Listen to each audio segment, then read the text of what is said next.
I'd like to call to order the meeting of the Parks and Public Works Committee for July 22nd. Sarah, can you call the roll? Sure. Sherrick.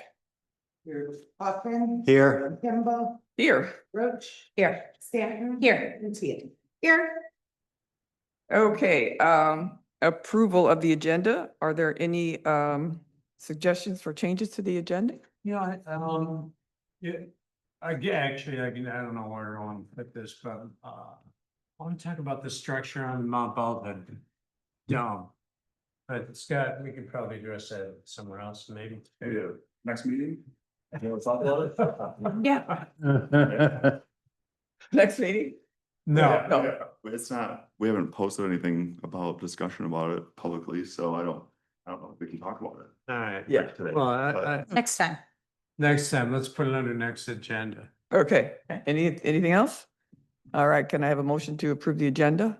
I'll make a motion to approve the agenda for July 22nd, 2025. Second? Second. All in favor? Yes. This is roll call, right? I mean, this is not roll call. This is Yes. whatever. Voice, not a roll, voice, thank you.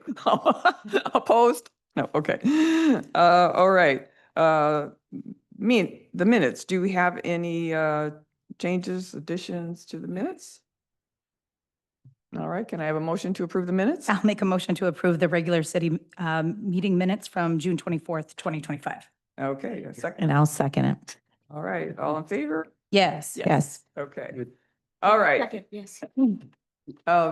Sarah, do we have anybody on Zoom? Ashley, she's just joining us. Okay, all right. Do we have anyone who wants to make a comment on the agenda items only? No, nobody in the room? No, Nobody nobody in the room. Nobody in the room wants to make a comment. Okay, all right, let's move on No, to, oh, Make some comments, but we're gonna do the opportunity after the meeting. Okay. Agenda, but that makes sense. Okay. That's great. okay. All right, let's move on to discussion items. First thing is DPW updates. Scott? Sure. Thank you, Madam Chair. It's Saugatuck in July, and it's probably no surprise, a lot of the Public Works' efforts have been devoted towards operations. We have some good news and some bad news. We did fill the administrative project coordinator position. So Michelle Gibson is our final candidate that accepted the offer, and she starts August 4th. So she brings some good project management experience through school systems, and really looking forward to having the administrative assistants at Public Works. So Congratulations. thank you very much. Yes. We're excited. I think she'll be a great fit. So we conducted 8 initial interviews out of 130 plus applicants.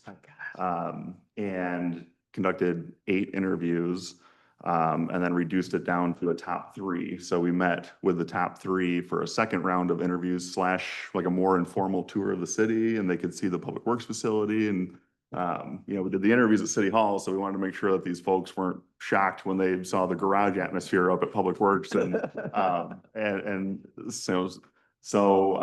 had a really nice time. It was nice to show off our city and Oval Beach and a lot of the assets that we have to share with folks. So Bell local?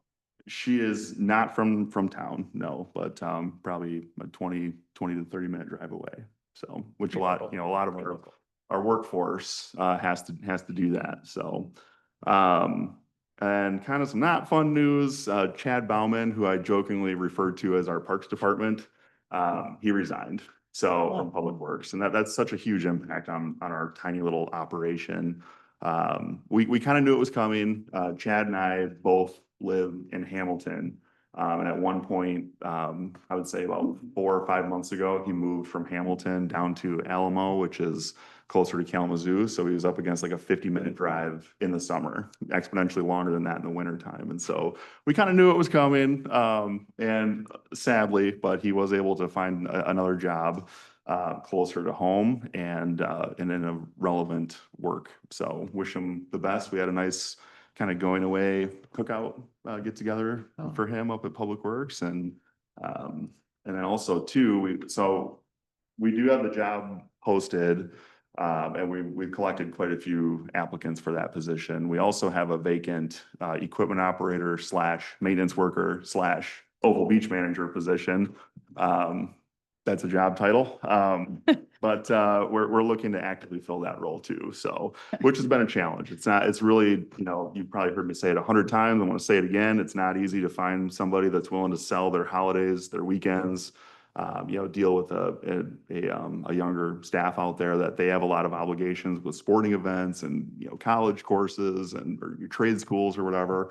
I think a lot of the folks that hire in Saugatuck understand that, challenge. So, but that's a focus for us as well. So we do have a lot of my efforts over the past month have been devoted to just building our staff back up, because when we meet at the garage in the morning, like, just to put it in perspective, we've got, me as the superintendent, we have Adam Harris as the assistant supervisor, Noah and Ellis as equipment operator, maintenance workers. That's it for full-time staff at Public Works. Right now, 4 right now. So everything else, we rely very heavily on our seasonal staff. So we have 4 rock solid seasonal staff members at Public Works. And then we do have some really key seasonal staff members out at Oval Beach this year too. So Scott, would it make any sense to make that job 2 different jobs in some way? yes, you mean the one that has like 10 different job titles? I just feel like an equipment manager and a beach manager might be 2 very different individuals. It is. It really is. We were really fortunate that we had Linda Boltman, who's actually managing our Oval Beach currently, just for the season. Yeah. I think she's classified as a seasonal employee at the moment, but she has a full-time job that she'll be going back to. But to find somebody to have that equipment operator, maintenance type of background and also management background is tricky. It really is. So Linda. The beach manager could be a snowbird. It could be a teacher. It could be like, I've always thought it could be a teacher. But the Yeah. reality is it can't, because Yes. so, once, Memorial Day hits, the beach is already up and operational. That means all the hiring had been done. The background checks have been conducted, the concession stand, the cleaning, the Yeah. health inspections, Yeah. the food safety courses, everything had already has to happen Yeah. before that point. That's why I was So, thinking a snowbird or somebody that, Yes. would Yeah. enjoy their winters off. Right. I mean, You- myself, I enjoy doing that. I think you're a little bit big, yeah. So it's like a 5-month, You don't I'm just saying that's what I do. like a 5-month job, not a 3-month job. Is that what- Exactly, Brian. Yeah, it's 6 months. yeah, the beach is open Memorial Day to Labor Day, so about 3 months there. But it takes significantly longer just to recruit and to do all those things. So Yeah. ideally, like early April is about as late as you want somebody to start Right, right. for that role. So Sure. I mean, Public Works, like, we can, handle our portion of it, which is like the physical maintenance of the beach. Right. But like the admin side of it, the food ordering, all of that just takes quite a bit of time. So, Okay. but yeah, no, I've often wondered, is this the right structure that we should be following for this role? But Yeah. we're gonna give it another shot and see what See- happens, and see what hopefully, comes up. yep. So, building on that a little bit too, we also have like the end of the season out at Oval Beach, where a lot of the staff, they're starting sports, they're going back to school. Schools are starting, a little bit earlier than they historically have. So usually like mid-August, I mean, the beach, the water's still warm, everything is still Saugatuck busy out there. But we have staff that's kind of reverting back to what they need to be doing during the school year too. So that's always a challenge. There's times where we have the concession stand closed because we don't have the staff. But we do the best we can with the staff levels that we have, so. And then as one more thing regarding staffing, over the past month, we did conduct annual performance evaluations for the staff at Public Works, for the full-time staff, so. Other than that, we've been geared heavily towards special events and just maintaining the city. So, 4th of July, the waterfront invitational art fair, music in the park is weekly. We've got Venetian Festival coming up, and pretty much we're using existing staff to assist with those events. So, yeah, unless there's questions. No, I guess not. Okay, One quick question. Have you, are you considering or have you considered again having Oval Beach be run by a private? Yeah, I'm very much considering that. You know, I have to give credit. We have an employee out at the beach. Her name is Lexi Bosch. She's been our Oval Beach concession stand. It's a lead concession employee, but the reality is she's much more than that. I mean, she's managing that Oval Beach concession stand and she's extremely good at it. You know, she knows all the temperatures for anyway. So but she's a teacher. And so it's kind of a question of that I plan on having with her about, what could next year possibly look at. So, but the RFP to lease out the concession is still an option on the table and a pretty good one at that. So it kind of depends on what her goals are too, because, you know, it can be a $40,000 a year revenue for the city, and we don't want to just, you know, get rid of that and maybe only get 10,000 or whatever we might for leasing it out. We want to capture those revenues, but at the same time, we have to be kind of practical with the staff levels that we have too and what we're spending our time on. So. Okay. Thank you. okay, so moving on to our project charter updates. First thing is Mount Baldhead revegetation. Just to refresh everybody, remember we had at last month's meeting, we had the presentation by, I think, Brian Talsma, is that his name? Yes. From Allegan Conservation District. And he basically gave us his findings, which was that, you know, it's not terrible up there, but there are some invasives, and they did have some suggestions on things that we could do. And we talked about possibly getting some quotes just to see if we could get those invasives treated. And Scott and I talked before this meeting, and it seemed as if with everything else going on in July, that you didn't have a chance to spend much time on that. Well, it's not, yeah, no, but really, you know, I think in previous conversations, we discussed treating invasives at the Saugatuck Harbor Natural Area, just because we have Right. funding available for that. There's really nothing in our way from tackling that, but as far as invasives beyond that property, you know, I would really like to see us see that comprehensive plan, citywide.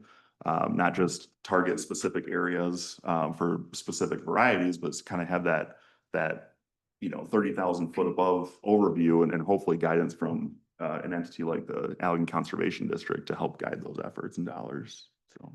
I guess my concern with just doing it that way is council's priority was to revegetate, and I'm concerned that if we try to do the revegetation without actually pulling the invasives out, then go in later to pull the invasives out, you'll damage the things that you just planted.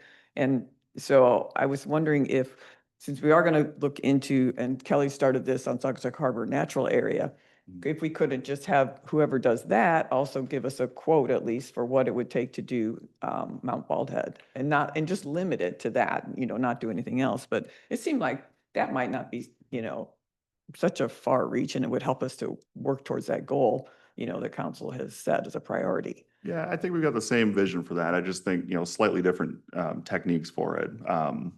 You know, we can certainly, you know, as a group, you can certainly make that recommendation if you'd like to, just from like a staffing perspective. And I don't think I would necessarily make that recommendation. I kind of view the invasives and you know, the invasive treatments and the replanting efforts separate.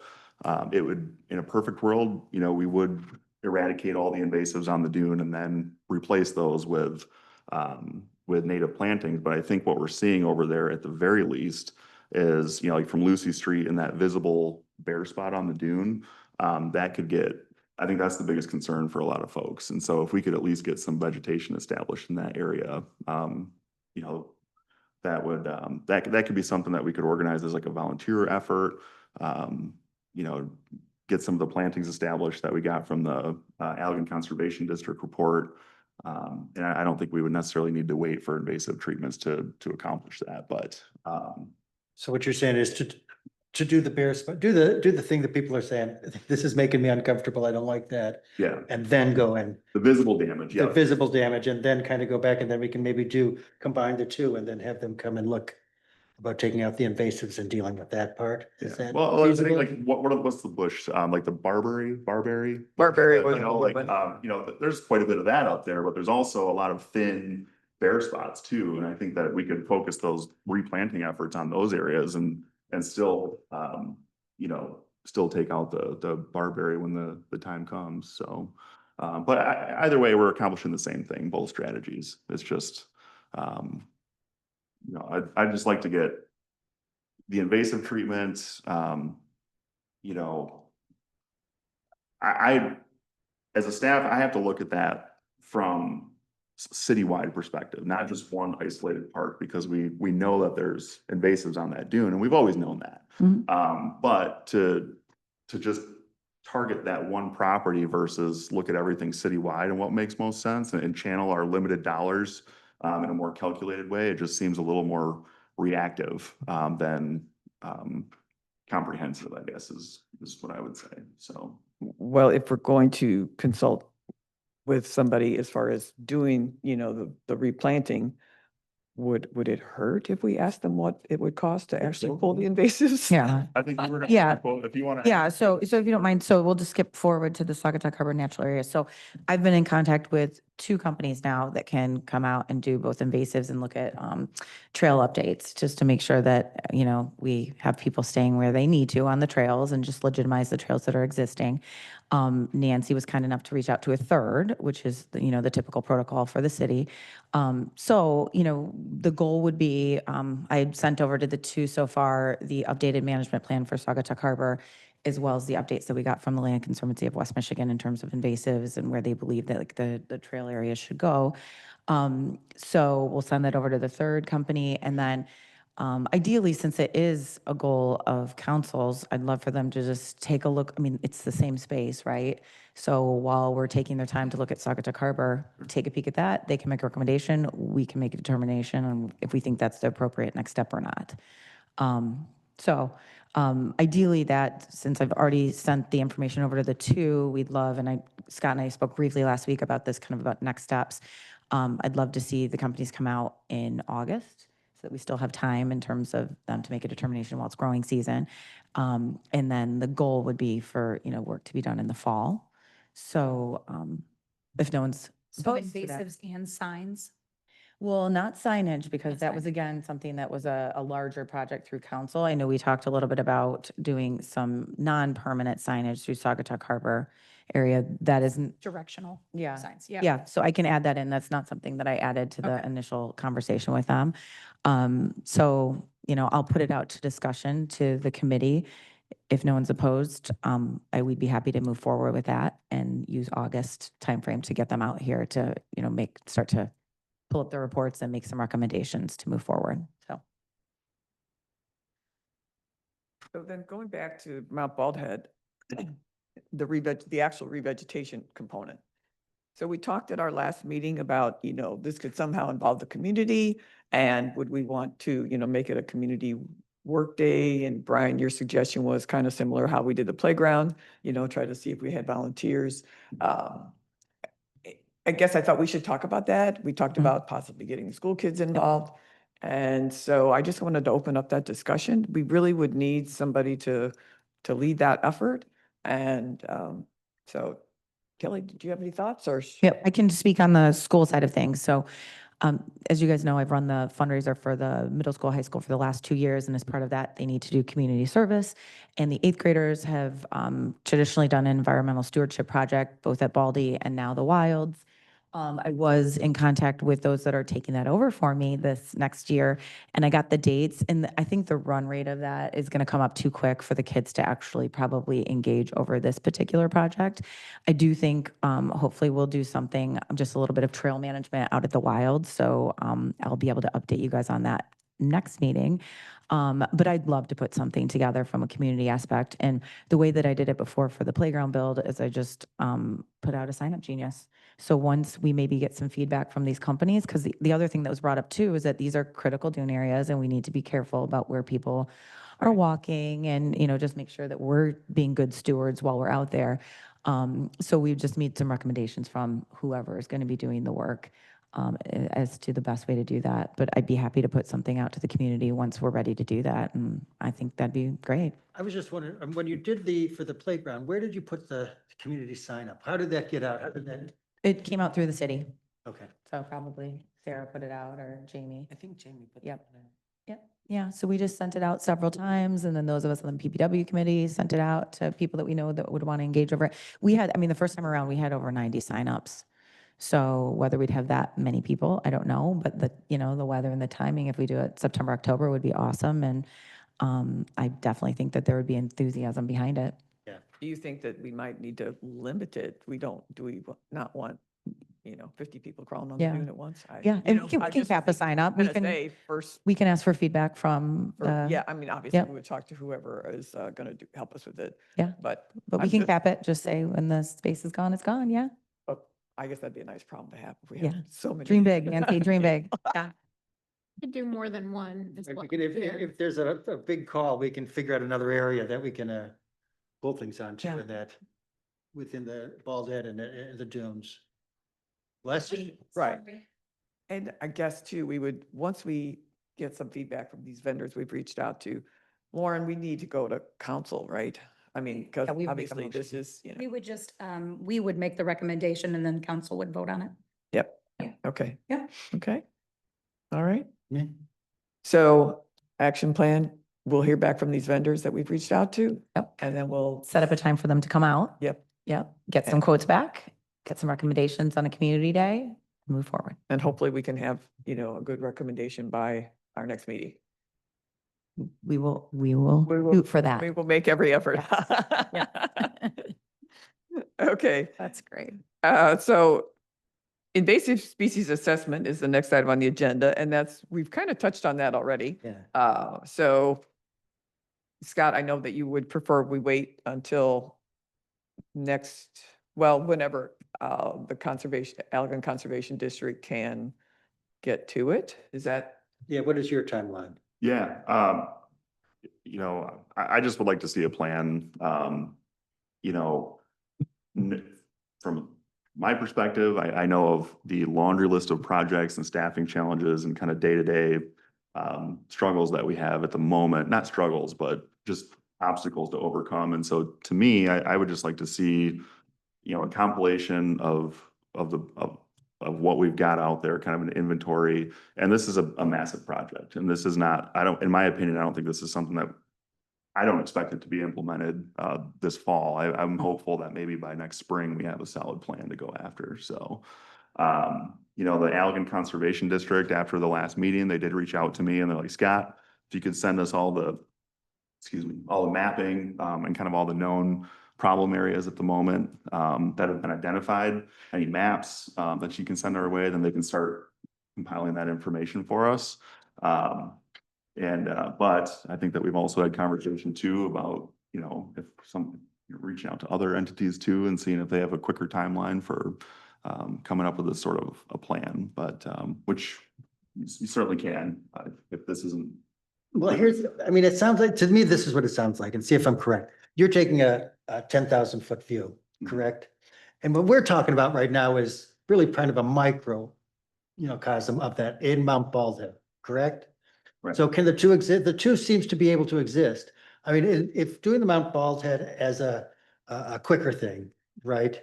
Kind of engages the community and get people in the mindset that we have much more of an opportunity to take the 10,000-foot view. And have the occasion, and have everybody on board to say, yes, if this was successful, let's do the whole thing.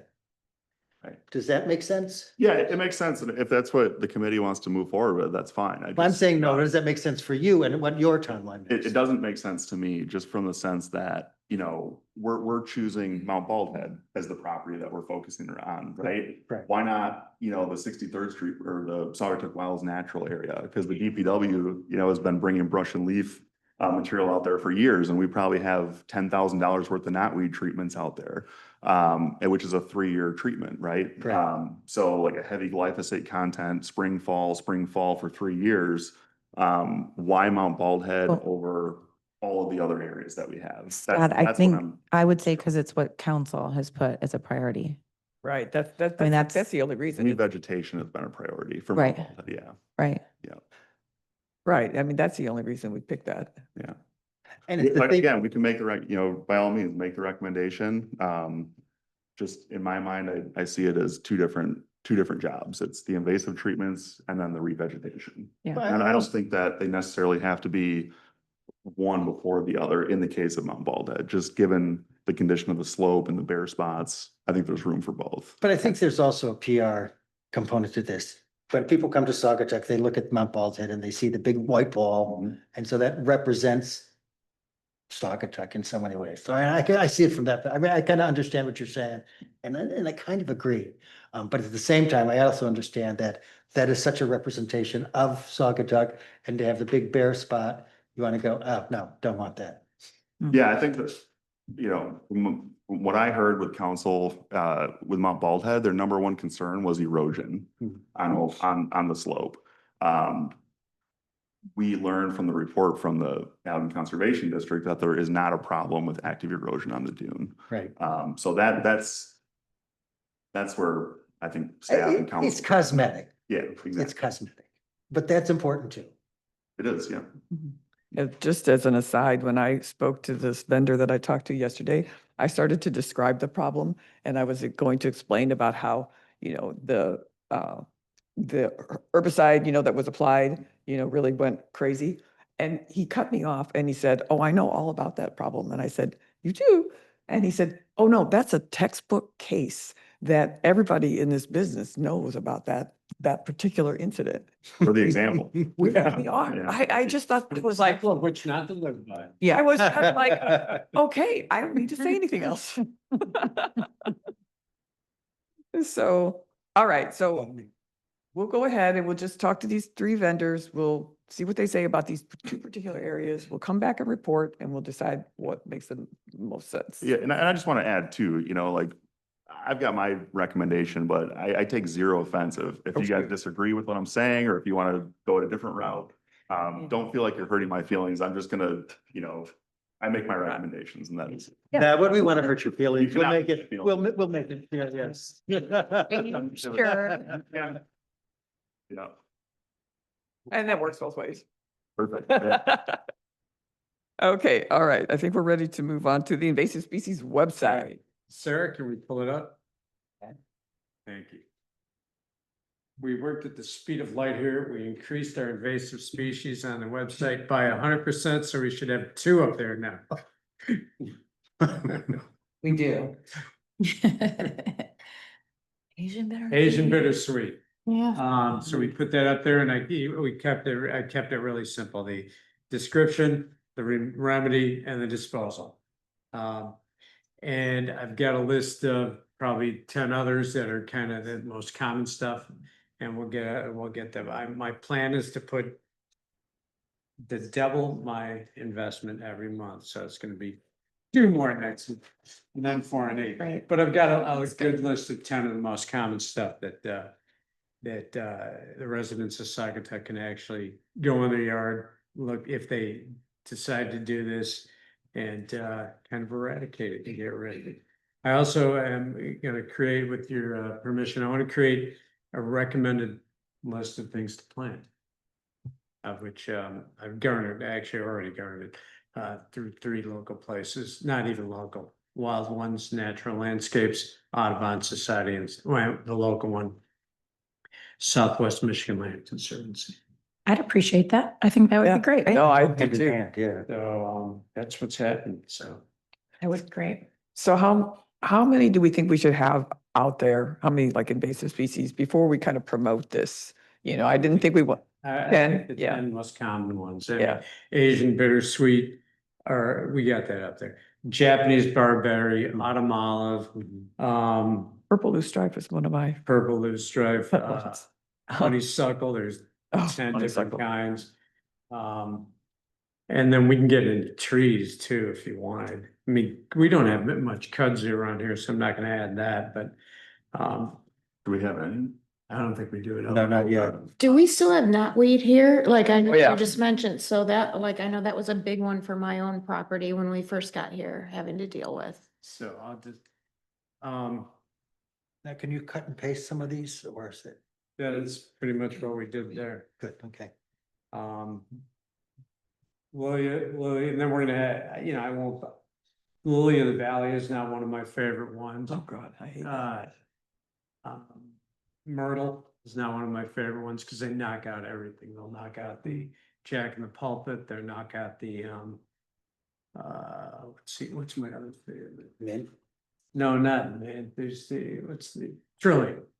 They'll knock out the Trillium big time. So we'll get there.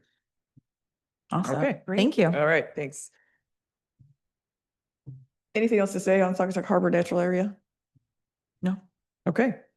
All right, so let's move on to Pocket Prairies, and I did send out a little report, so hopefully everybody had a chance to look at that. But just real briefly, I kind of make a few comments. So, continue to work on the Peterson Preserve. I hope you'll forgive me for not being as diligent with my weeding since I got on the knee scooter. But actually, I was able to do some, but the bigger problem I'm having is with those darn deer and bunnies. I can't actually identify which is the culprit, but I go out there to check on things, and they're about a third of the size they were the last time I looked. So it's rather frustrating. I had a recommendation actually from a woman I know for a different repellent, so I tried that. And I haven't been out there since to see if it's working, but it actually has peppermint oil for the active ingredient. So it smells very nice, if nothing else. But the thing I wanted to also talk about was what also has come up is that, we have some residents who have some lovely native plantings in their yard, and really kind of following up on that and getting some correspondence. And Randy, I'll go ahead and, reference you, that there was an idea put forward to think about another area, which is on the slope that basically separates Upper Mason from Lower Mason. And so if you haven't been over there, the adjacent property has already had native plantings put in, and it's just fabulous. Just the other day, we're going to with SCA. Yes. Mark and I was like, look at over there, it's, I think, Myers' house. Yes, and I think we have a representative. I was gonna say Tracy's right here. That it was beautiful. I thought, oh, that's what we want to do. Yes, so in inquiring about how did that all come about, I learned about a gentleman named John Cleese. And John basically has his own landscape designs business, and he specializes in native plants. And I met with him last week, and I said, I am a very enthusiastic native plant person. You've already figured that out. I have met my match when I met John. He is great. He is so enthusiastic, so energetic. So he and I basically did a little tour. So I showed him what was going on down at the preserve. He immediately had feedback for me. He's like, you need more plants and you need more deer resistant plants. And then we talked about, there's a couple of areas there that we mentioned last meeting. There's some tree beds, that have some service berries, and I think they're crab apples maybe in there. And underneath those, it's kind of overgrown. And so it was like, well, what could we put in there? So I, just kind of picked John's brain on that. And we looked over at the Peterson Preserve sign, which, definitely needs some love. And then John basically, and he thought he could help us with all of those things. And anyway, then John came up with what I thought was a brilliant suggestion, which was we could also create a separate garden and use it to test out deer resistance in plants, in native plants. And we could basically promote this then to the community. So what you do is basically almost think of a vegetable garden or something where we'd have rows of plants, and we'd put in different natives, and then we would just wait and see what happened, which ones thrived and which ones got mowed down. And then we could kind of advertise that to the community, and people could come and they could take a look at it. And, they would be able to know then when they thought about their own yards, well, maybe, here's some good things I should try. So it was really a fun visit with John.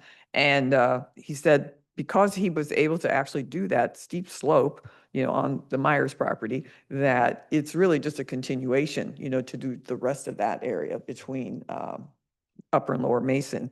And, that area does get a lot of traffic. It seems like it's out of the way, but with those stairs there that the pedestrians use, everybody from the hill, I think, goes up and down those stairs. Anybody that's going to SEA and parks back there can see it. So it would be very visible. So those were basically, and then the last thing, Scott and I had talked about this briefly, was at Coughlin Park, I'm hesitant to tear up the turf because we use that park obviously for festivals and 4th of July and everything else.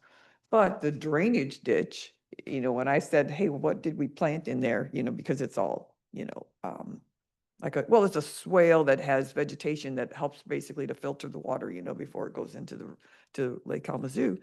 And it was kind of like, well, whatever grew there, is what's there. And that was another thing when I suggested that to John, he was like, well, that could be a rain garden and we could do that, So some really, great ideas, just, he's just one particular person, but he did offer to come to our next meeting and talk to us about some of his ideas and, maybe make a little presentation. So I thought that was a real good connection. Obviously we would want to speak to others before we go any further with it, but I just wanted to give you that update on Pocket Prairies. And I think that's everything from me. Yeah, Is that was anybody- interesting. I enjoyed reading that. Yeah. Just talking about that area on Mason, it was like, oh, Yeah, There what it a great is. idea. Yeah. Yeah.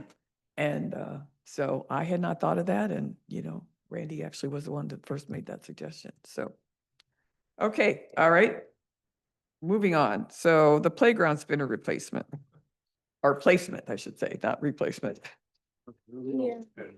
So this is the one that I did go out and scope the different various park areas and kind of brought a couple of suggestions back here. And Scott, I know you were gonna coordinate sort of the aerial view that we could take a look at to make the final determination. But I know there's a lot going on right now and I don't think you've been able to get to that yet. Yeah, no, I actually have to meet with Jeremy from Sinclair Recreation about some of the playground pieces down at Village Square anyway. So I'm gonna be asking him to come into town and ordering some parts for us anyway. So I thought while he's here, we'd take a look at the locations. But it was Coughlin, we ultimately landed on Coughlin Park, kind of Yep. At the dead end. Correct. And then did we want a rendering for like Mount Baldhead Park, or do we? I think we said that one wasn't going to work because of the kind of lower hanging trees and the sand, because they needed the beach and Mount Baldhead Park were sort of ruled out because of the sandy. Was there anywhere, were So there? we talked about Wicks Park, but I think ultimately said it probably there wouldn't be enough room there likely, considering what we use Wicks Park for, but that was part of the reason we wanted the aerial rendering. So, but I think we were leaning towards Coughlin. So, yeah, I think I can have that by next meeting, have just a aerial at least of Coughlin and Wicks Park Okay. That would be great. with the safety distances that we need. Yeah. Any other comments? Okay, so moving on, dark skies research. Judy, you want to take that? Yeah, so I don't have a whole lot to report, but, based on what the initial discussion was, both in here and with, some of the community members that I've been kind of meeting and talking with regarding their interest in this particular topic. We thought it would be a good idea to start with just kind of an informational webpage similar to what we've got for invasive species, since it's not a formal council priority at this point. Right. So, I have been working to pull together, kind of a mock-up of what that might look like. I've gotten a bunch of information from Chris Clark regarding what the UCC Community Action Team put together to distribute for information to the public as well, which is great. And so I'm almost done with my mock-up. I did reach out and talk with Scott and Jamie about doing something similar that we've done with invasive species, but because this isn't a council priority, we can't really dedicate staff to work on that, which, we completely understand. So I think I'm going to continue with my mock-up and figure out what do we want to do. I mean, I think that one idea would be to include it with the email blast that goes out from the city, or newsletter or something like that, that we could at least start putting information out to the public and, seeing where it goes. Like I mentioned last time, I did speak with someone on planning and zoning, and they do plan to include dark skies in the community interest survey. That's- So that is going to be a good way to gauge whether or not there is interest, which was one of the other things we wanted to ultimately do. And you know, if the planets align, what I'd like to do is, you know, again, meet with Chris and, Karen Sheridan and, Betsy York, I think was the other name, to talk about, you know, things that we could do, maybe a community event that we could do through the library or something like a community stargazing event. So just, that's where we are right now, but I think, once I get the mock-up done, maybe I'll bring that in here so that everybody can take a look at it and we can determine kind of as a group, the best way to move forward with that, whether it be a newsletter or, you know, social media, or how do we want to communicate? Just even the local papers, articles, Yeah, that's a good idea too. Yeah. you know, everyone sees it. Yeah. It's not work. Yeah, and I think a link like the invasive species link where you know, draw it up and it's just a nice little like one pager Page, yeah. that you give to our staff. And then they would put it out there and then it could be out on social media to say, hey, this is what we're encouraging people to do in their own backyards and, you know, Right. and then build it from there. Yeah. And I love the community stargazing event. Yeah, I think that would be, I mean, I think Okay. fall is a really good time frame for doing that, that like October, November is when the dark skies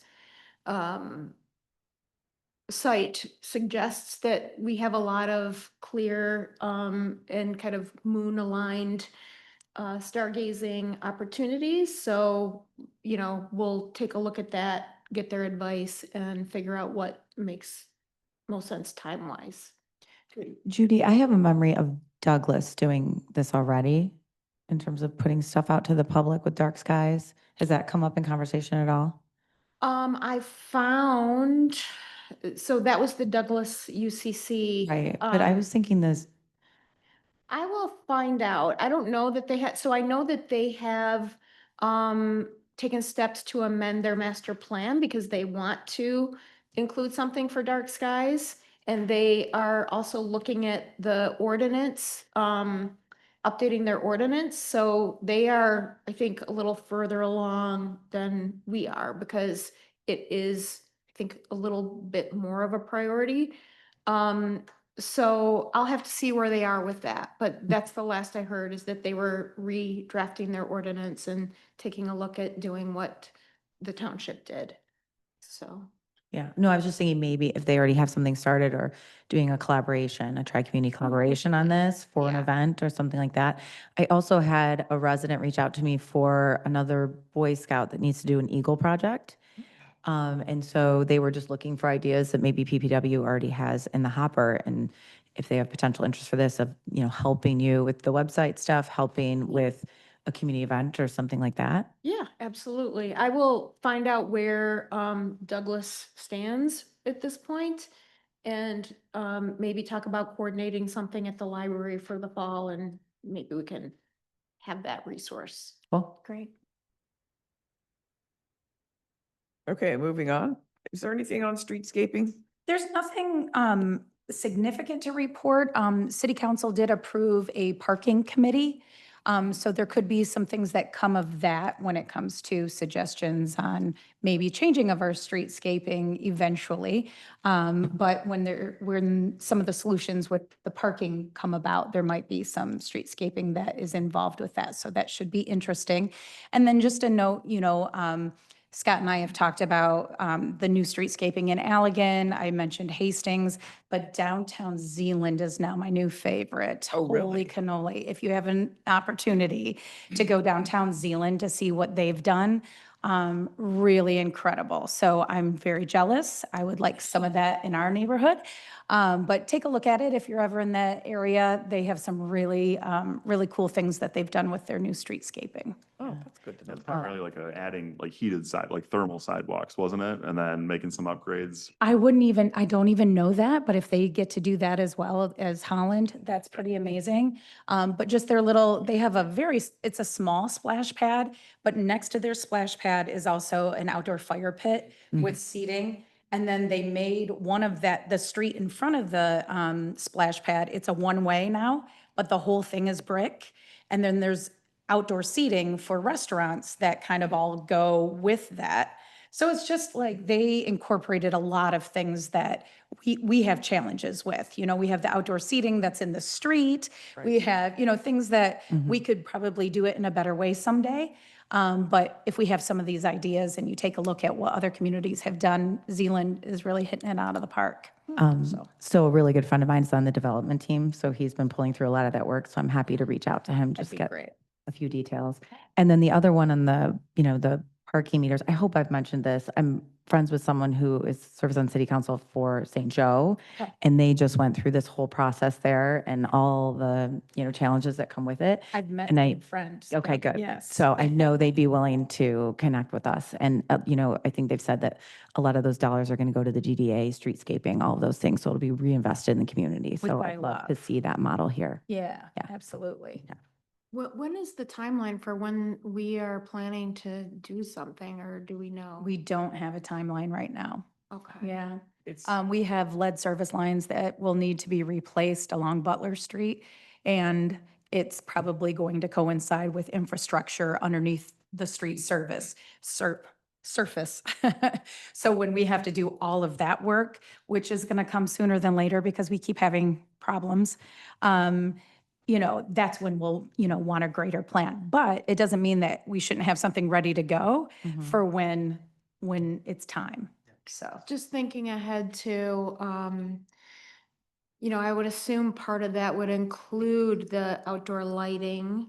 Yeah. So we would wanna, hopefully take a look at dark sky approved, friendly lighting Yeah. for those upgrades. Yes. Yeah, if I may. yes, please. At some point, I think maybe over the winter time, we're gonna take a deep dive. I will guide us through a deep dive of our capital improvements plan. And you're gonna really see like kind of that 5 to 7 year outlook of what Great. the city's planning on. I think Butler Street in particular is planned for, I think, 2029. At least it's on the CIP at this point for that. So to Lauren's point, it's not all too early to start thinking through some of these things, what that finished product would look like. What our wish list will be. Yeah. Yeah. It's a wish list, but then we also we'll Thank you. start seeing cost estimates come in, like Maple Street, I think initially, we put, quite a few ideas out there, especially with like the pedestrian walking path. Is it going to be a concrete sidewalk? Is it going to be an asphalt, more bike path looking? And we got numbers between $3.5 to $5.5 million for that project. So,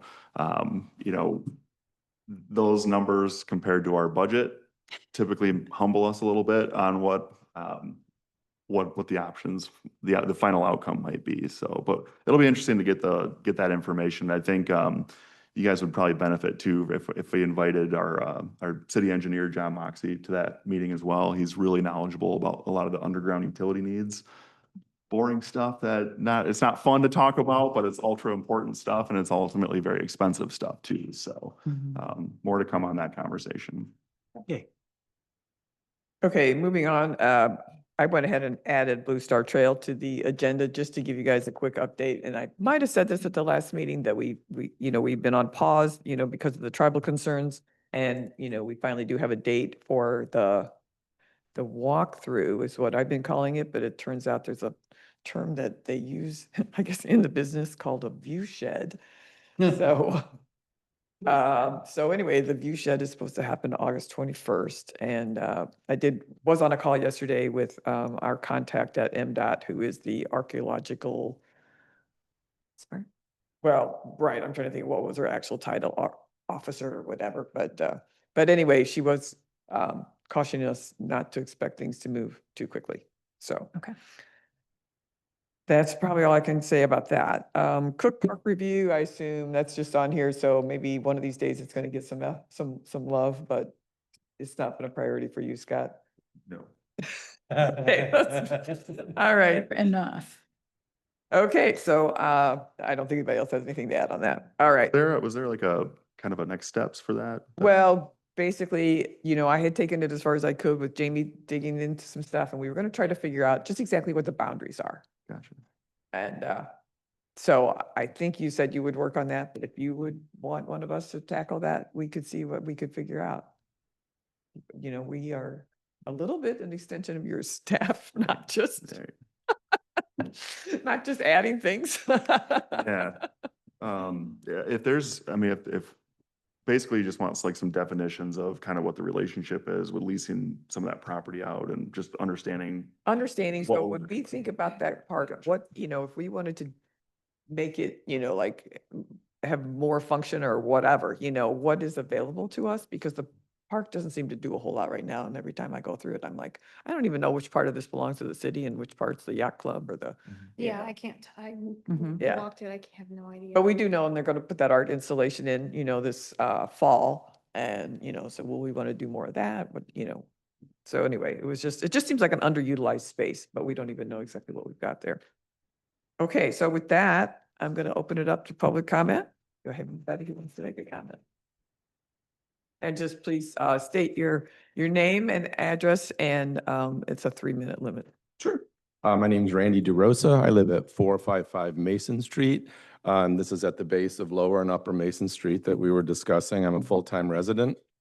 I just want to express my support for the Pocket Prairie Initiative in general. I think for the reasons I know you all have discussed, whether it be to wildlife, to pollinators, birds, bees, hummingbirds, fireflies. I think it's great also aesthetics, they add to a community. I think open space, green space, particularly with native wild, flowers planted, it's an asset. And I think these would be an asset to some of the reasons people come to live and visit this town. In terms of the Mason Street site, there are a couple of key advantages I see. We touched on earlier, you all, in terms of the visual prominence. Living where I do, right at the base of the hill, I can attest to the parade of people, especially on summer weekends, going up and down that sidewalk. And so I sort of have the vision of if those people could look out across a native landscape with appropriate signage and sort of see that in the day, butterflies, bees, flying around, at dusk, fireflies, not to get too dreamy here, but I mean, that is sort of a vision, and I think that would be an incredible asset to this town. Another benefit is me, and I'll let Tracy will speak to herself, but in terms of my willingness to help out, I live right there, I'm full-time. I could see helping out in whatever capacity could help keep some of the, effort off of Scott. I know your team is crazy busy with a lot going on, but hopefully this could be something that once established takes no more work than you already spend mowing that lawn. I could help, for example, supplemental watering as seed or plants are getting established. All I need is an extension to my hose and there I am. Whether maybe deer and pests, I've been known, and I don't know if you've ever seen me do this, running outside to chase the deer away. But, hey, We've all done it. yeah. So, Same. yeah.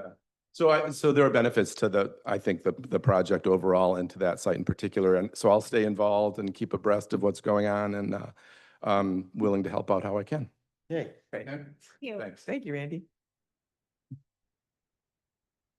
Hi, I'm Tracy Myers. I'm the one with the hill. We are at 204 Grand, but our house has access from Mason Street as well as Grand Street. We had John Cleese come up with this plan for us because we wanted something that was like native and like something we didn't have to spend a lot of time on, because as you can see, we are very steep up there. We put a lot of money, a lot of time into that. Really, we're trying to be responsible for erosion as well as water drainage. And when we finished our project, it was August of 22. The next year, things grew, but it kind of hadn't really established. But last year and this year, it is going crazy. And it sops up every bit of water that comes down that hill.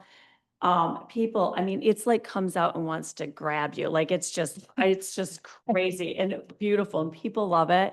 And when Randy included me on this correspondence with Nancy, I was like, didn't know this was available, but my husband and I have kind of already been talking about that, how we can help maintain that hill because it's going to butt right up to us, so we can kind of work together.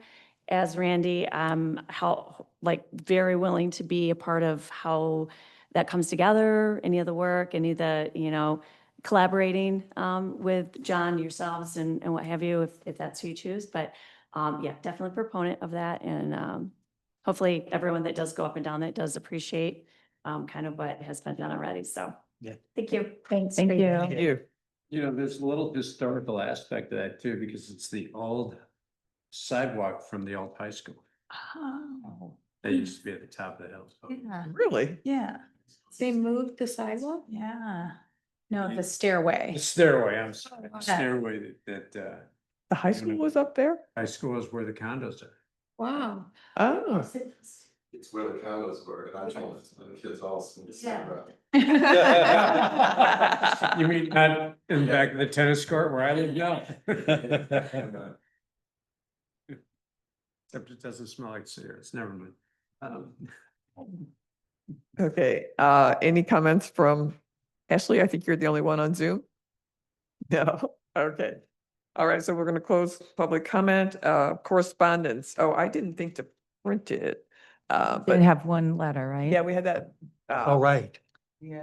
But I think it came late, but We can wait. It came late. Okay, Okay. She just wanted me to let you all know it. Do you know what park she was talking about? It wasn't stated in it when I read it. Hold on, let's see. Or was it the subject? Because I just didn't see it in the body of the. She described where it was, but I couldn't tell where we were. Kathy good. Rockington, right, yeah. I thought you said it was behind the restroom, right there. Yeah, behind Um, the restrooms. As you go up the At Mount steps, right? Buckhead? Or- No, the one right there on, On Butler? Yeah, the one by the tennis courts. Yeah. Got there it. you go. Here. At Village Square. Yeah, Those were- Okay. so she was just nicely pointing out that there was some invasives that if we took care of them now, they might not get out of control. So, On the left side of the walk up the hill, big leaf plants. Okay. okay, committee member closing comments. Let's see, Lauren, do you want to start? Gosh. Just, talking about some of the pocket prairies and the varying areas, I know that we've worked with the garden club in the past that they do the annuals. I'm just wondering if that would be a good group to, get with their group on working with us on some of these areas and have a dedicated spots around town that they could help with.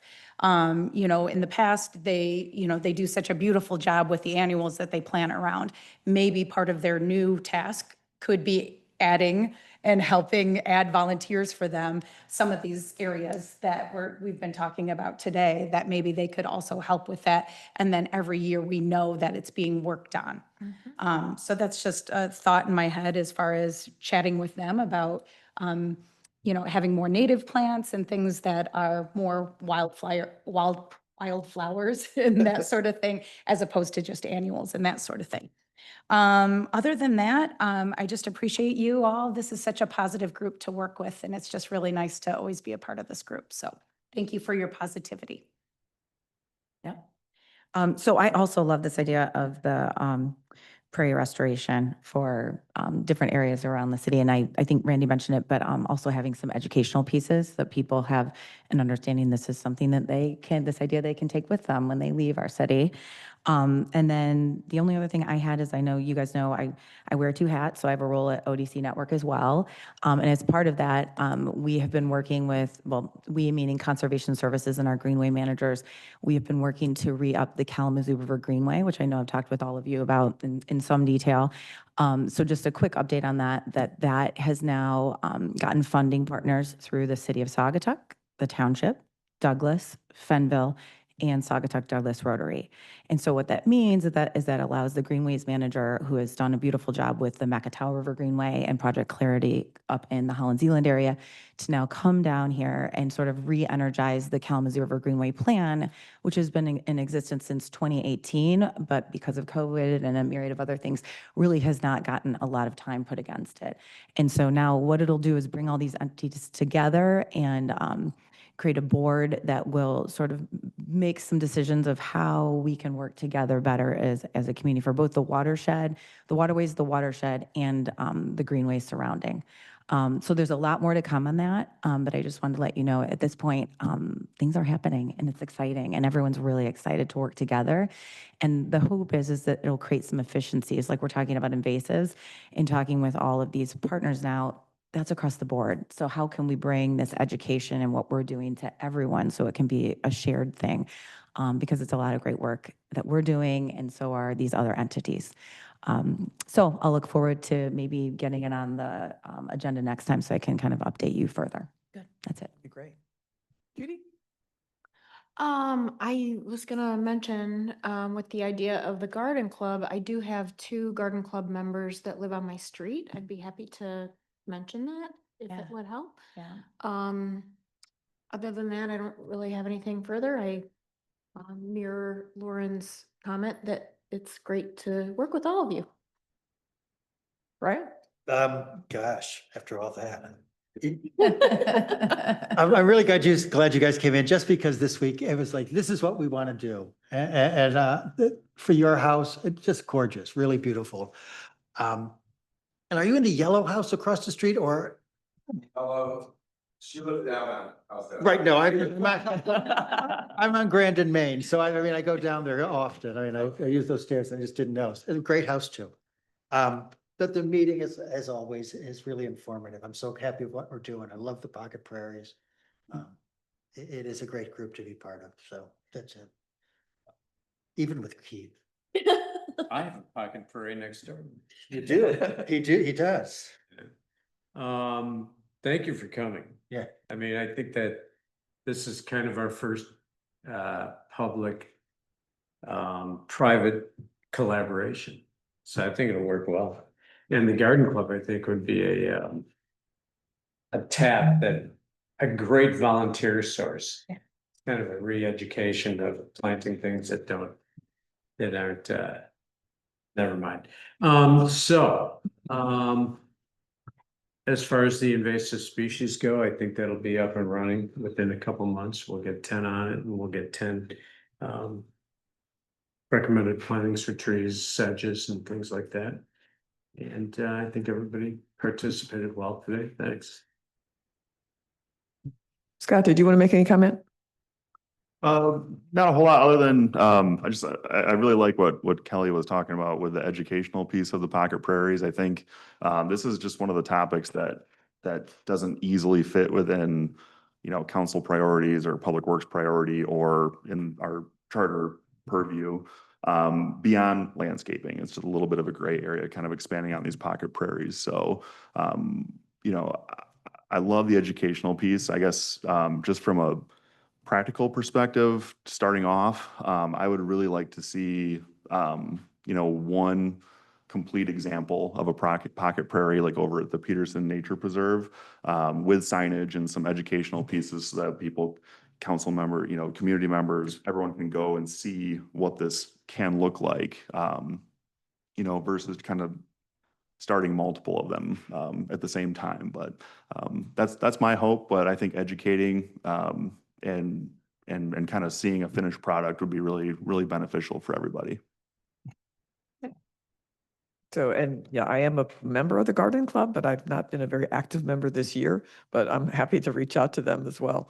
One thought I had when Judy said that with the Dark Skies, initiative that we couldn't use staff time, for that because it's not, an authorized council priority. I was wondering, I think Judy, you actually touched on this. Can, if we're ready to kind of, blast things out to the community, is it okay for us to put a little blurb in the community newsletter that would go out? And that's probably a Ryan question. but I just wondered if, if Parks Committee had something that we wanted to, communicate or something to the town, so. Go to the manager for that. I think that, our directive is clear, as far as going to Jamie or Sarah or me, I think, it's just gonna have to go to Ryan, I think. And if he wants to, Well, and also just keep in mind, we pay for a subscription for that, and each one we send costs money. So, and we only get a limited amount to send a month, and we're usually at that max. So, Okay. just FYI. Okay, well, that's, Don't know. That off. But yeah, so anyway, I don't think we're quite ready, for any announcements yet, but I just was like, oh boy, I can't wait till we are, because I'm excited about everything that's happening. So I appreciate everybody's time and effort and being here. So thank you very much for being such an awesome group to work with. And that's all I have. So Make a motion to adjourn. I'll second that. all in favor? Yes. We are adjourned. All right. speak downstairs somehow. Honestly, I think Yeah, we gotta get you I downstairs. could do it. Oh, yeah, now getting down. You have, you'll be here tomorrow.